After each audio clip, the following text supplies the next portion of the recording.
Just last segment, we were talking about how the media wants to incite violence to achieve monetization through engagement. It's a horrible idea. Now, clearly, this guy was engaged in a lot of bravado in an effort that I assume he saw to get some social media and media attention, which he did, and to discourage people from engaging in crime masquerading as protest. I will say, firstly, I want to applaud the people that, I think the underlying rationale of the No Kings protest was kind of silly, right? No one was crying about no kings when we were locked in our homes, when businesses were being destroyed, when the false narrative of COVID wrecked our economy and destroyed so many lives, right? And that was king stuff. That was beyond the scope of the Constitution, and it robbed many Americans of civil liberties. We didn't have any protests then. Now we have this kind of fictional protest that Donald Trump's trying to be the king.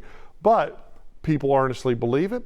I earnestly support the right to freedom of assembly and the right to free speech. And in Houston, we had, I think it was about 26,000 people turn out, and we saw no violence, right? And I applaud that. In other major cities in Texas and major cities in Florida, you didn't see the violence that marred the protests in California that did do all of the things he was talking about. Well, what justified him threatening people like that? Well, I think when none of that is taking place in Florida. Okay, but he was saying, I think very appropriately, if you point a gun at a cop, you're going to get shot. You should get shot. But what if the cop points the gun inappropriately at a protester? I know you're engaging. Do they got a right to fire back? Imaginary thing. That's a lie. Okay. There's videos of doing the George Floyd protest of cops pointing guns like this at protesters who were not committing crimes. Well, and then remember General Russell Honore in New Orleans when they had the flood in New Orleans with Katrina evacuees.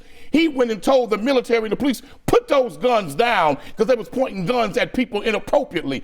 Do the people have a right to do the same thing that this sheriff said they would do when authorities point guns at them inappropriately? I think what you're referring to in George Floyd was the pointing of less than lethal devices these were assault rifles they were pointing. At less than lethal devices, firing rubber bullets at people that were refusing to comply with an order to disperse. There is a very demarcated, very clear line between riots and looting and the freedom of assembly.